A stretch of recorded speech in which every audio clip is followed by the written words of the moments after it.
It's easy to get trapped by economic necessity and settle for existence rather than substance. That's easy. But the best advice I can give you on how to break out of that trap is to learn how to set goals. Mr. Shoaff put it to me this way. He said, Jim, if you had enough reasons, you could do the most incredible things. I never forgot how he put that. If you have enough reasons. See, reasons will change your whole life. Mr. Shoaff said to me, he said, Mr. Rohn, I think you've got plenty of intelligence, you've got plenty of talent, you've got plenty of ability. Probably what you lack is plenty of reasons. He said, I don't think your current bank balance is a true indication of your level of intelligence. I was happy to hear that. He said, I think you're much smarter than your present bank balance indicates. And that turned out to be true. I was much smarter. But of course my first question was, well then why isn't it bigger? And he said, you don't have enough reasons. You've got enough intelligence, but not enough reasons. So see, reasons can change your life. Here's what else I found out. Reasons come first, answers come second. You don't get the answers to do well till you get the reasons. Life has a mysterious way of hanging on to all the answers and only gives them up to the people that are inspired by reasons. So reasons make the difference in how your life works out. Now, what are some of the reasons for doing well? Let's go through a quick list called Reasons for Doing Well. First is personal reasons. Some people do well for recognition. Some people do well for respect. Some people do well for the way it makes them feel. They love the feeling of being a winner. Those are good reasons. I have some millionaire friends that keep working 10, 12 hours a day, making more millions. And it's not because they need the money. It's because they need the joy and the satisfaction and the pleasure that comes from being a constant winner. And see, it's not just the money anyway. It's the journey, not the money.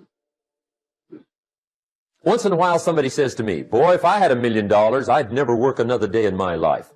That's probably why the good Lord sees to it they don't get their million, right?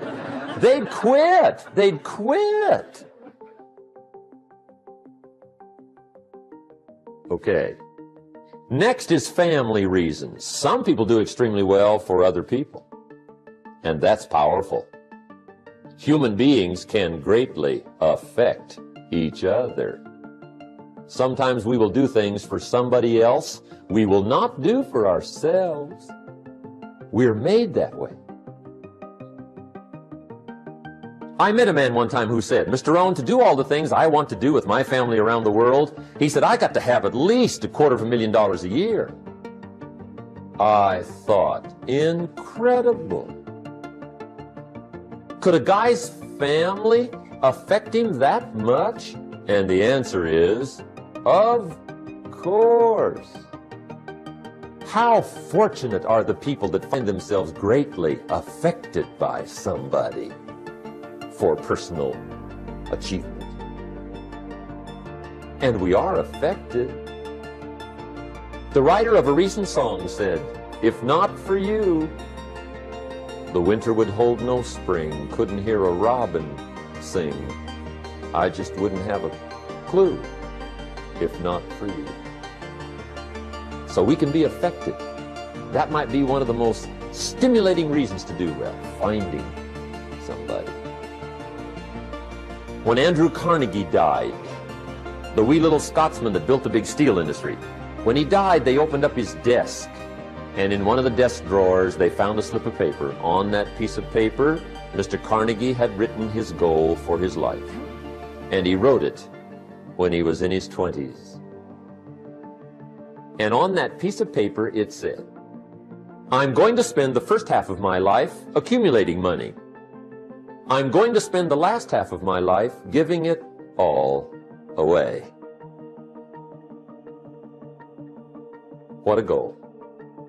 He got so inspired by that goal that the first half of his life, he accumulated $450 million. And the last half of his life, he gave it all away. Good question tonight. What's got you turned on? What's got you bombed out of sight to get up early and stay up late and hit it all day? Next question. What's got you turned off? When I found the answers to those two questions, my life exploded into change. I finally found out what had me turned off, and I got that cured. And then I got me a long enough list of reasons to turn me on. And once the lights went on for me, age 25, they've never gone out. I've fallen out of the sky a few times, but I've never lost that drive to make something unique out of my life. See, reasons altered my whole life. Now, there's another list of reasons called nitty-gritty. Hard little reasons. Sometimes those little reasons are the most powerful reasons that can change your life. Sometimes it doesn't take much. I now carry several $100s in my money clip. It's only a few $100s, but it was one of those reasons turned my life around. Just before I met Mr. Schoaf, I heard a knock at the door. I go to the door, and there's a little girl standing there about this tall selling Girl Scout cookies. And she gave me one of the finest sales presentations I've ever heard. Special deal, several flavors, this whole package of stuff, $2. And with a big smile, she very politely asked me to buy. And I wanted to. Big problem. I'm broke. I don't have $2. And to this day, I can remember the pain and the embarrassment. I'm a father, I'm a husband, I've been to college, I'm working, I'm 25, I don't have $2. And I didn't want to tell her that for some reason. So I did what I thought was next best. I lied to her. I said, hey, look, I've already bought lots of Girl Scout cookies. I've still got plenty stacked in the house, which was not true. But it seemed to get me off the hook for the moment. She said, well, gosh, that's wonderful. Thank you very much. And she went away. When she left, I closed the door, and that was the day I said to myself, I don't want to live like this anymore. I've had it with lying, and I've had it with being broke. I'm never going to let this happen to me ever again. I promised that day I would work as hard as possible and would always carry plenty. It took me a little while, but now I do. It was one of those reasons. And I guess I carry plenty for two reasons. One is the way it makes me feel, but also in case I bump into another Girl Scout selling cookies. Right? I'm ready.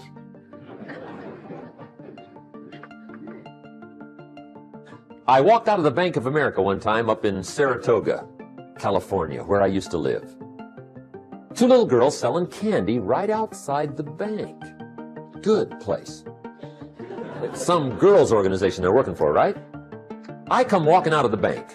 This first little girl walks up to me. She said, Mister, would you like to buy some candy? I said, I probably would. What kind is it?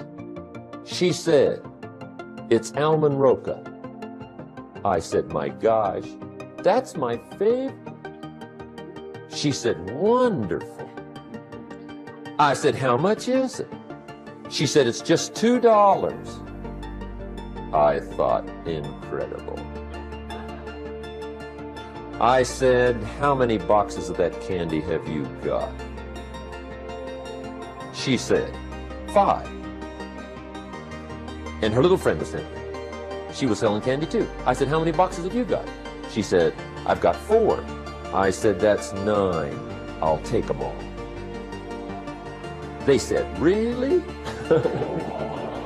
I said, yeah, it's my favorite. I've got some friends. I'll pass them around. They got so excited, put all this candy together. I reached in my pocket, gave them the $18. When I've got the candy and they've got the money, that first little girl looks up at me. She says, Mister, you are really something. How about that? Can you imagine only spending $18 and have somebody look at you in the face and say, you are really something? Now you know why I carry heavy, right? I'm not going to miss anymore.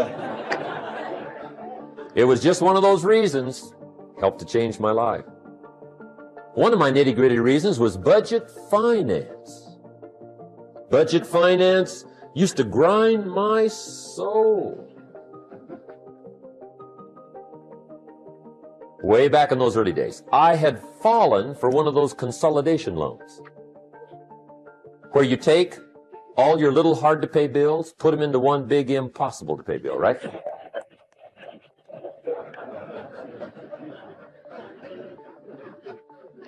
I would get 4 or 5 payments behind. This one guy used to call me day and night. I don't think they're allowed to do that anymore. Harassed me. Threatened to run me in front of the judge. Threatened to ruin my credit. Threatened to embarrass my family. One day he said, we're going to come get your car, drag it rear end up down the street in front of your neighbors. The guy even called me a flake. And back in those days, I'm broke, I'm pitiful, there's nothing I can do about it. But I never forgot how the guy treated me. And when I met Mr. Schoaf, and I got my life straightened out, and the money started to flow, that was one of my first projects, budget finance. I poured it on day and night. I finally put all the money together I owed him, which was considerable. I picked a day for the payoff. And when the payoff day came, I put the money in small bills in a big briefcase. And I walked into the budget finance office on Wilshire Boulevard in Los Angeles. The guy who harassed me so often, his desk was about 3 back. I walked right up to his desk, startled him. You wonder what I was doing there? It was the first time I'd been there since I borrowed the money, right? Without saying a word, I opened up this briefcase, dumped this pile of money all over his desk. I said, count it. It's all there. I will never be back. And I turned around and stormed out. Now, that might not be noble, but if you haven't tried it, you've got to one time.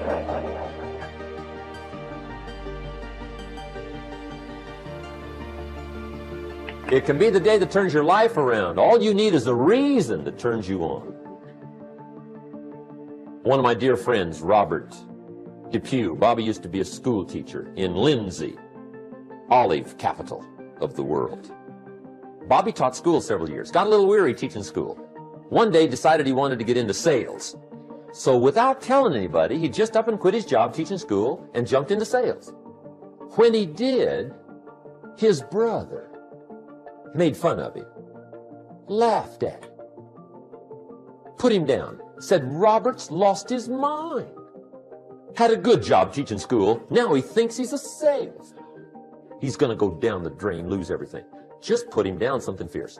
Bobby said, the way my brother acted when I got into sales, he said that made me so mad. I decided to get rich.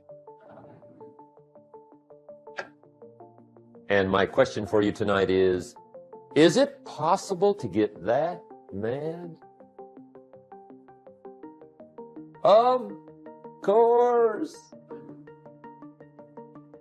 Wealth is not a matter of intelligence. It's a matter of inspiration. Today, Robert happens to be one of my millionaire friends. Bobby's rich.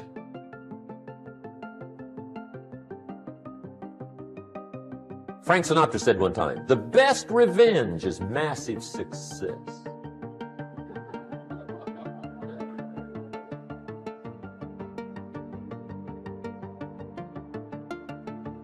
Hey, get you a long enough list of reasons so that after tonight you never lack for inspiration.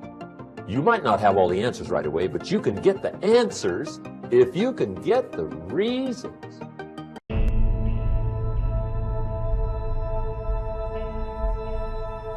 Winter comes after fall. Night comes after day. Difficulty follows opportunity. Recession always comes after expansion. It's been the rhythm of life for the last 6,000 years of recorded history.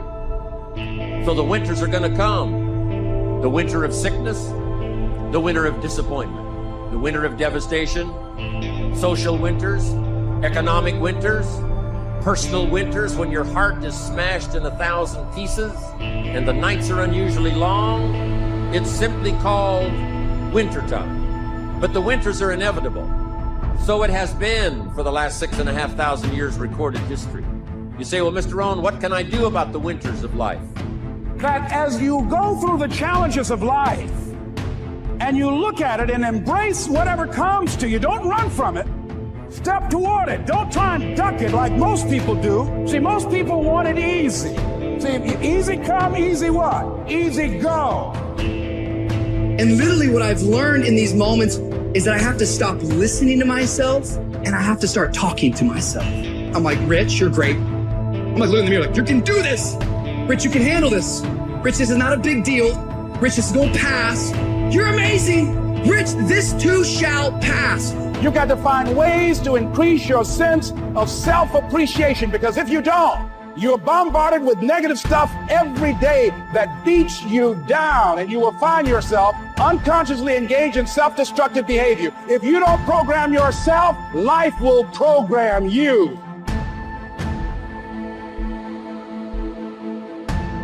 There's two sides of pain. There's one side of pain that's the suffering and the discomfort side of pain.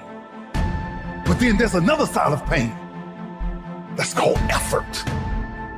It's called glory. And if you never tap into it, it's because the first time you felt it, you backed off. The first time you felt, that burn. The first time you felt that it's too much. We rationalize with ourselves to where we automatically stop. That's why a bunch of us give up so much in life so quickly. But suppose I told you the greatest pain of my life is the reason I'm standing here today. See, sometimes we think the pain is what controls us. It's actually our subconscious mind. That if we ever tapped into that, that's what dictates most of our lives. You got to get grounded. You got to train your mind to serve you. Just make up your mind. This is not going to control you. You have got to make a declaration. This is what you stand for. You're standing up for your dreams. You're standing up for peace of mind. You're standing up for health. You want it, and you're going to go all out to have it. It's not going to be easy. When you want to change, it's not easy. If it were in fact easy, everybody would do it. But if you're serious, you'll go all out and say, in spite of this, I'm in control here. I'm going to turn this situation around. I'm not going to sit back and moan and cry over what happened and what went wrong and who did what. I'm going to do something about this situation. When God gives you a dream, the dream will always be tested. The pressure in your life right now has a purpose. It's not crushing you. It's pushing what's on the inside of you out. It shows you who you are. It's a dog fight. It hadn't been easy. It's a dog fight. The road hadn't been success, like it's just a paved road and like each he go this way. It's been rough. It's been crooked. It's been hard. But I made up in my mind that I will get a reward for the pain that I go through. I will not stop in the middle of the process. I will not be defeated. I will not be destroyed. I will take everything that happens in my life and I will allow the pain to push me to greatness. You will not break me. You will not stop me. You will not defeat me. The only way I lose is if I quit. It's going to be a dog fight. I choose to fight back. Life is rough. You can allow it to destroy you, or you can allow it to build you up. Draw the line, ladies and gentlemen, and just say enough is enough. Get out of that narrow-mindedness. Get out of that defeated mentality. Get away from that circle. Get away from those people that don't wish you any good. Get away from those people that don't want you to succeed. Get out of the tent. Get out. Here's what's exciting about the passing of time. It takes you through whatever you're experiencing at the moment. That's what time will do, take you through the winter. Now, how do you handle the winters? Make this little note. You can get better, and you can get stronger, and you can get wiser. There's no winter that you can't overcome. There's no winter that you can't figure out how to survive. You must look out for your enemies. And believe me, we're going to have some. There's going to be political enemies. There's going to be social enemies. There's going to be people that'll be envious. They will not be your friends. How you gonna show power if you're not up under attack? How you gonna show resistance if something's not trying to pull you over? Resist, resist. Stop being neutral and stop being indifferent. Resist. Take a stand and resist. And each battle brings you to another level. I thank God for the stuff I had to fight. I don't know that I've spent a day in my life thanking God for my car. I appreciate the car, but just be walking around the house thanking God, ooh, thank you for the Mercedes, thank you for that, thank you for the Bentley, not a day, thanking it for stuff, thank you for this house, thank you for this pool, thank you for that, no, because all that stuff, when you get in trouble, you don't even notice it, it don't even make no difference. When you're really up under attack, and the enemy's coming after your children, and after your health, and after your mind, you don't care what you're driving, I might as well be driving a bus, it don't make no difference. But I thank Him for the stuff I had to fight. There's nothing as powerful as the human spirit. You can't destroy it. You can pervert it, but you can't destroy it. If you can't fly, run. If you can't run, walk. If you can't walk, crawl. But by all means, keep moving. One of the major things Shove taught me when I met him, he said, poor thinking habits keeps most people poor. Not poor working habits. Most people work hard, but they don't think hard. And Shove taught me that the mind is like a factory, a mental factory. And whatever you think about all day long pours ingredients into this mental factory. And that's what builds the economic, social, financial fabric of your life. He quoted me a Bible phrase that says, as you think, so you become. How awesome. When he talked about poor thinking habits, he had me. I used to start the day reading the morning newspaper. I mean, you can believe that or not. I'd get a cup of coffee and read the paper. I'd load up on wars and riots and murders and stabbings and killings and bank robberies and muggings and car wrecks and tragedies. I'd even read the back pages. I seem to like that stuff for some weird reason. I'd load up on all that, and then I'd start the day. You can imagine the kind of days I used to have. The guy says, I want to be a great leader. Wonderful. The first thing we do is follow him to his house. When we get there, we walk in and check his library, number one. Somebody says, well, why check his library? The reason is because what a man reads pours massive ingredients into his mental factory, and the fabric of his life is built from those ingredients. You would not believe what some people have got in their house to read. You would not believe. One of the best dressed up words I know for a lot of it is trash. Can you imagine dumping a barrel of trash into this mental factory every day and coming out with a rich, dynamic, positive life? It can't be done. You might as well try making a cake with cement. The kids back in Danbury, Connecticut, high school, they're asking me questions one day. I'm talking to the kids. Kids got good questions these days. One of them said to me, Mr. Rohn, how do you build the good life? I said, it's simple. It's not easy, but it's simple. Here's how you build anything. Select the right ingredients, Keep out the wrong ingredients, and it starts with thought. Everything starts with thought. So you must be wise and careful what you think about, because that starts everything. You got to be wise and careful. I asked the kids, what would happen if somebody dropped sugar in my coffee? They said, will you be okay? I said, what if somebody dropped strychnine in my coffee? They said, well, you'd be dead. I said, correct. Lesson 1. Life is both sugar and strychnine. You gotta be careful. I said, what if my worst enemy drops in the sugar? They said, will you be okay? I said, what if my best friend, even by accident, drops in the strychnine? They said, well, you'd be dead.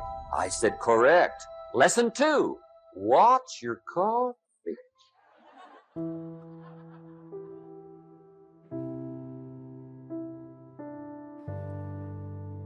It's necessary you take responsibility for it, that you make it happen, that you don't give up, that you don't take any objection or disappointment or defeats personally, that you keep on keeping on, that you don't decide that I can't make it because you can't see the light at the end of the tunnel, that you realize that's a part of the program. And here's something you've got to resolve. Say this to yourself every day. See, as long as you're breathing, you got a shot at your dream. That's the way I resolve. Say this, please. It's not over until I win. Not over till I get through. It's not over till I get over. Not over till I get what I want. Door can't open today, look out. I'm gonna come back and take the hinges off. You've got to have that kind of courage, that type of determination. If you want to make it happen, it's you. That you've got to take personal responsibility to make it happen. I'm asking you to stand at the door. I'm asking you, whatever threatens you, threaten it back. Whatever pushes against you, push it back. Whatever wants to overwhelm you like a father, stand up, take control, and do battle with your enemies wherever you find them. Now here's one more. We must also deal with the enemies within ourselves.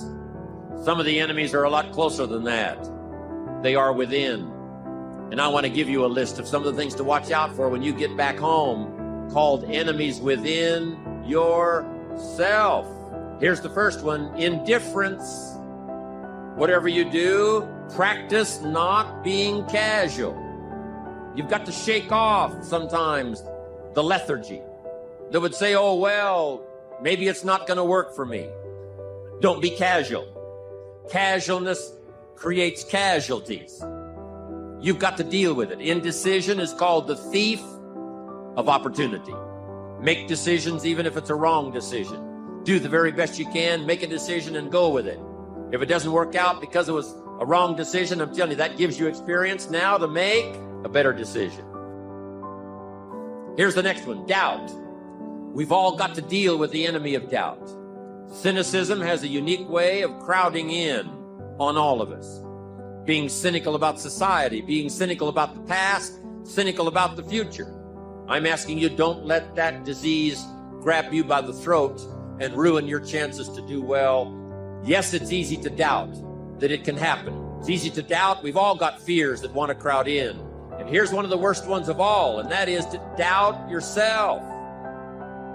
Don't doubt your own ability. Don't doubt your own strength. You can make it through. Next is worry. I mean, you know, you got to worry some.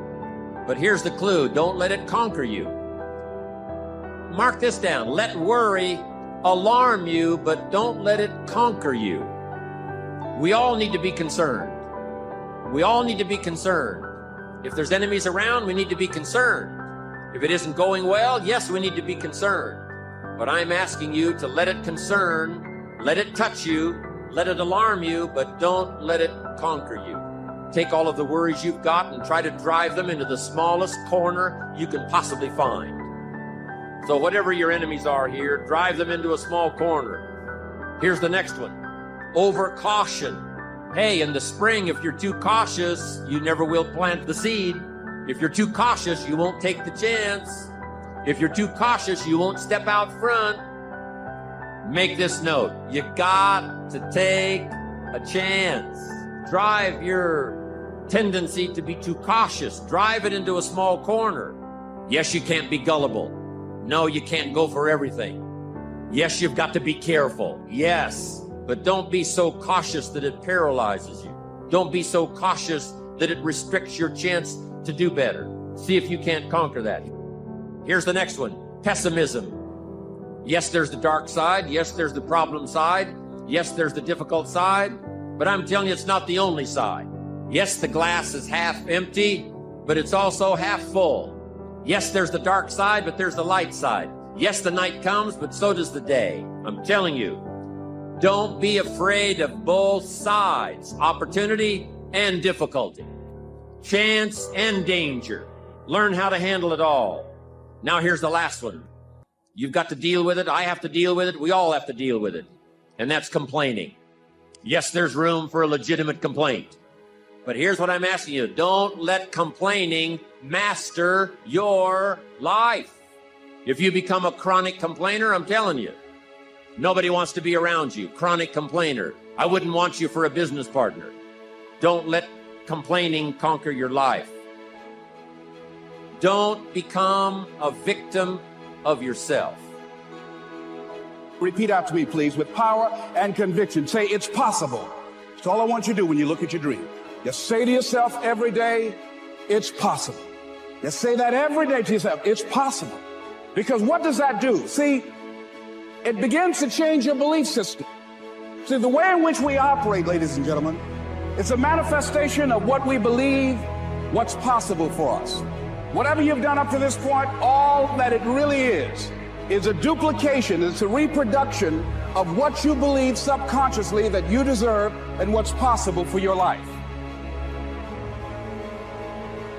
You got to be careful. See, it doesn't matter who hands you the bad stuff. It doesn't matter where you get the bad stuff. It'll still do its damage on your bank account, wherever you get it. Mr. Schoaf gave me one of the greatest phrases when I first met him when he said, Jim, every day stand guard at the door of your mind. How important. Stand guard at the door of your mind. And you decide what goes into your mental factory. Don't let anybody just dump anything they want to in your mental factory, because you've got to live with the results. Philosophy is simply what you know. Now, to correct a couple of old cliches, what you don't know will hurt you. And to correct another one, ignorance is not bliss. Boy, it's so important to have the correct philosophy. It's so important to know. Philosophy sets the course of your life. Philosophy is simply what you know. So it's important to know.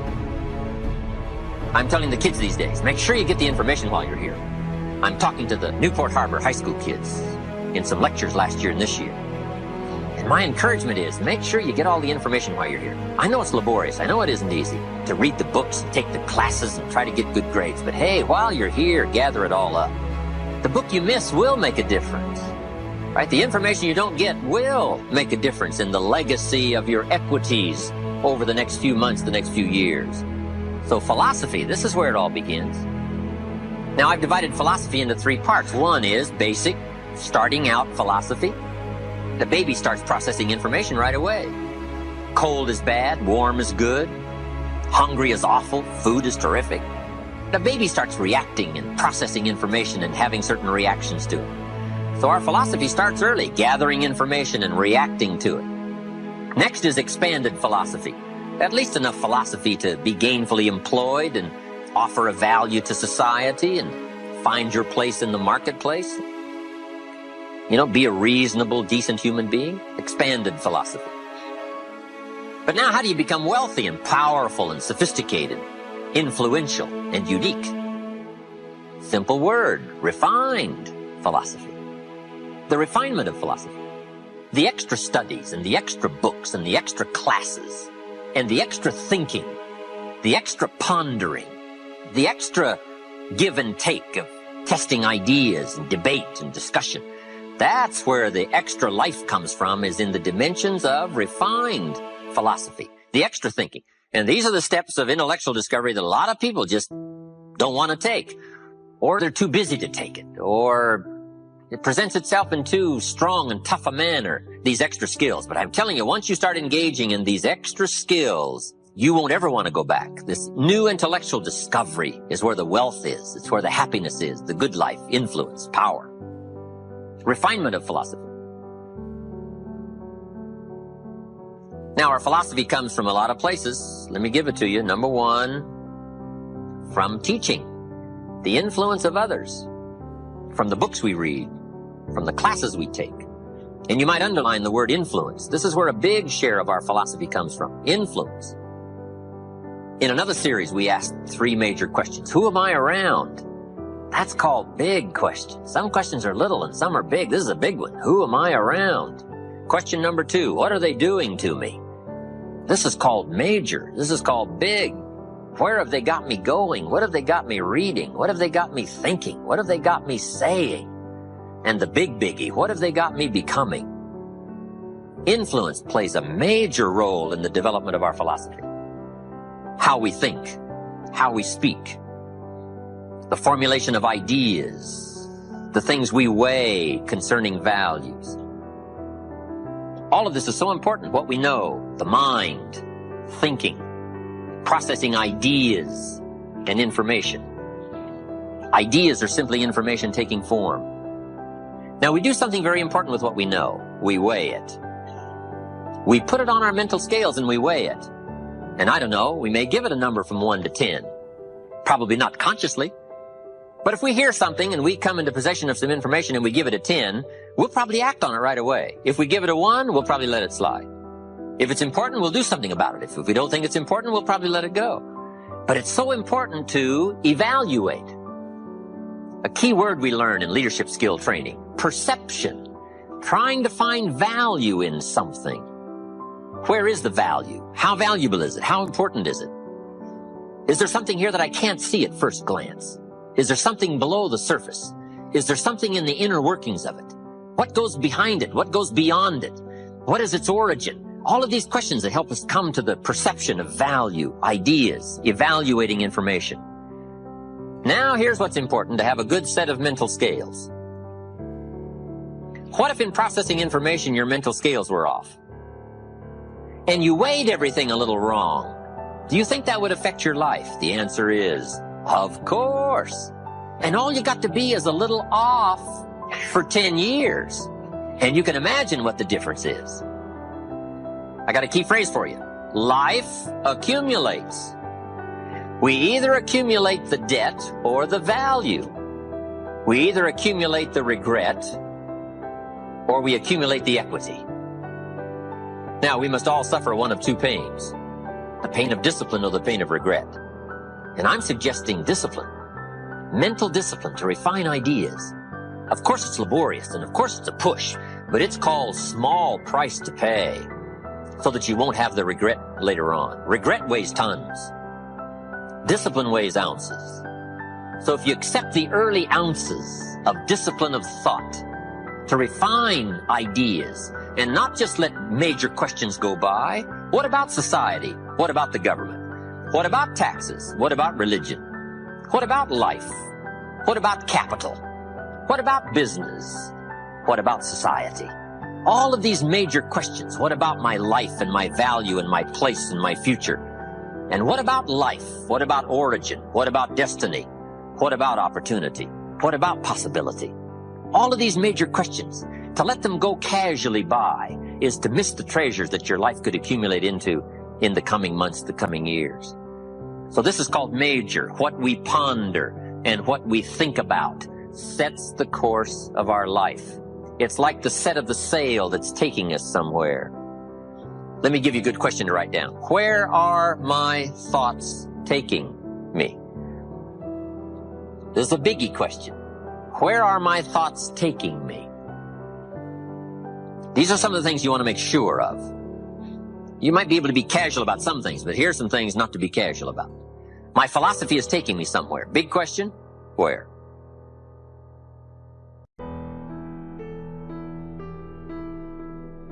Some people can receive a blessing from the Lord and come up in their standards and still maintain their focus. Other people, the moment they get 2 nickels and a dime, they start acting like strangers you never knew before.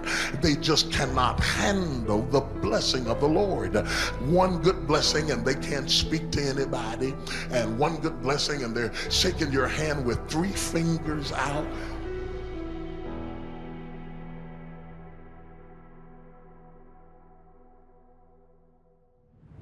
You don't have to waste time going on a witch hunt.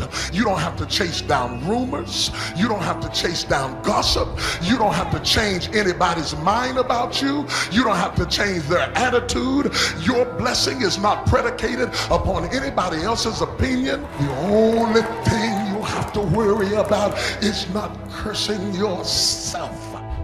One of the things that I believe can destroy your family, your organization, your existence, is to allow a toxic person to come in unaware.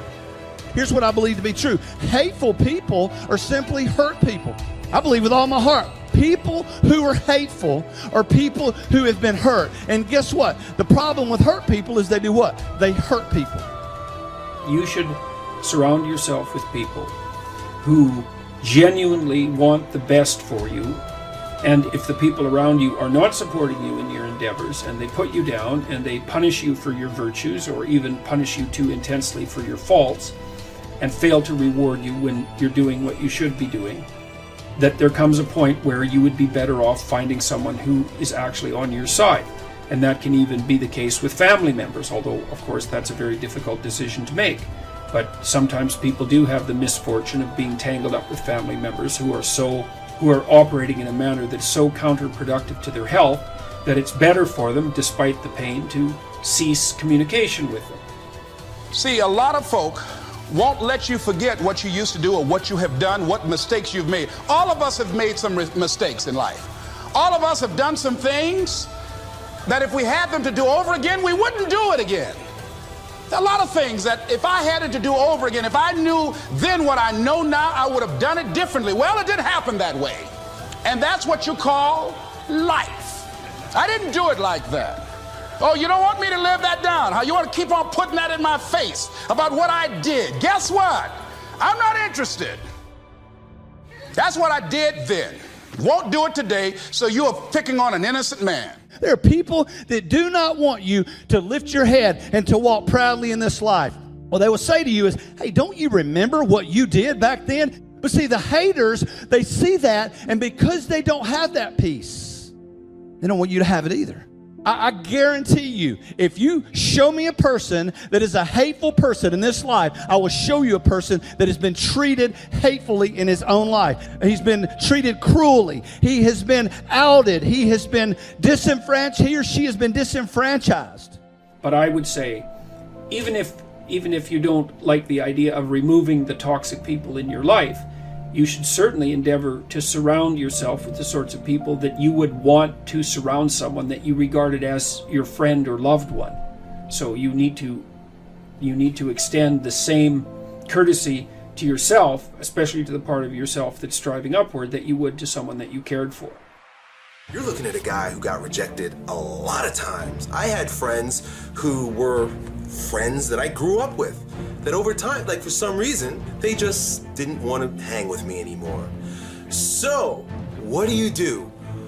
Well, I can only tell you what I did. I got busy working on becoming a stronger version of myself, and I put all of my focus and energy on developing my skills as an athlete, getting stronger, getting bigger, getting faster, and getting better at the sport of football. So that allowed me to hone my group of friends, bring in a group of friends, to lead a group of people, and to use the gifts that I've been given, that I naturally have, to gain influence in school and socially. So that's my experience. It was through sports and football. But I guarantee you, bro, that there is something about you that's magnificent, and you're going to have to work on that and find a group of kids that appreciate that. I would invite you to play sports, because that's, it's what I do. But if that's not your inclination, find a group, find other cliques of individuals that you can gain influence with, that you could earn friendships through because you have a common goal or a common value.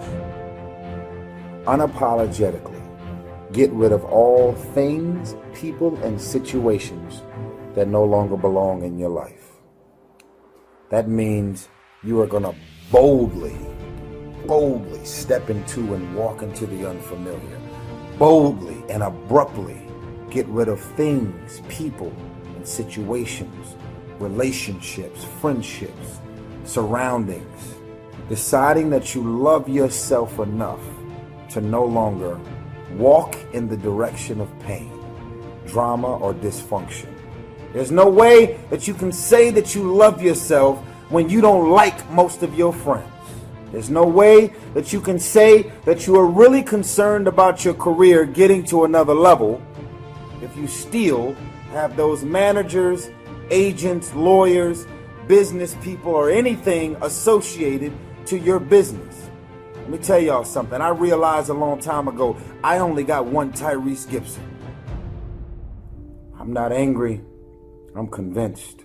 Who wakes up every day and says, I want to invite as many dysfunctional and crazy people in my life and around my life every single day? Who does that?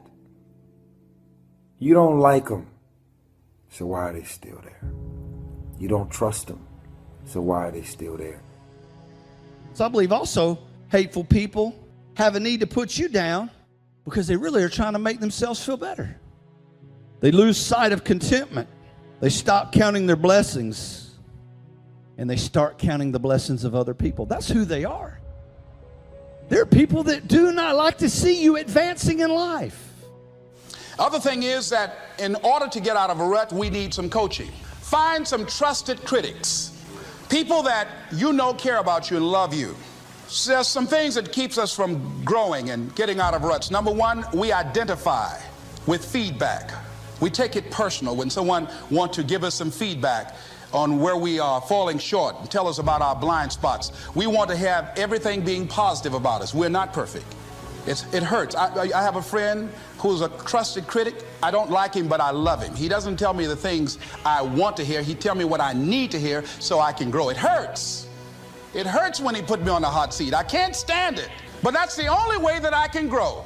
And I'm glad that he loves me enough to risk our friendship to tell me what I need to hear, not what I want to hear. Take a look at the people that are around you. And if they're not on the side of what's good for you, then walk away. You want friends who, when something good happens to you, that's good for you. They're happy about that. They're not like all bitter and resentful underground and like saying horrible things behind your back and trying to drag you down. It's like that's not helpful. And then when something bad happens to you and you go to them and you say, look, this terrible thing happened to me, they're not secretly gloating about the fact that catastrophe finally befell you. Sometimes we have to ask ourselves, what's using my life? Heard a guy give a lecture one time that says, we are today what we were when. And he was talking about the fact that we, to a great extent, behave, think, react because of some previous experience that we've had. So when you begin to look at your past, give an interpretation that empowers you. That's where I used to be. That's not where I am now. I'm growing. I love myself unconditionally, and I forgive myself. If I knew better, I would have done better. The other thing is about life, when things happen to you, when you permit things to use you, you can't change the past, but you can reinterpret how you see it. Same event, but reinterpreted. An interpretation that empowers me. Get a support group, somebody that you can talk to. People who perhaps might have a similar problem. Support groups are very powerful, that you can share some of the challenges that you're going through. And it might be a situation where one person can give you an idea of how they handle that situation and create an opening for you. Begin to stimulate some possibilities in your mind on how you can resolve the problem. We can't grow by ourselves. As I mentioned before, we grow from people and projects. Think of it like this. For every peace stealer you allow in your life, you are 20% more likely to live stressed, on edge, to have a crisis. I'm asking you to find happy friends. I am saying you should put up some boundaries. You don't have to make a big announcement. Like I did, just little by little, spend less and less time with that person. If you don't get the wrong people out of your life, you'll never meet the right ones. Especially in your inner circle, the people who are closest to you need to be stable, consistent, happy, responsible people that move you towards your destiny. Like iron sharpens iron, you make each other better. This is the reason many people are stuck. Who do you have in your life? What are you giving your time and energy to? Putting out fires? Trying to keep someone happy? Feeling guilty because you can't meet their demands? That's going to wear you out. It's time to make a change. You can't please everyone.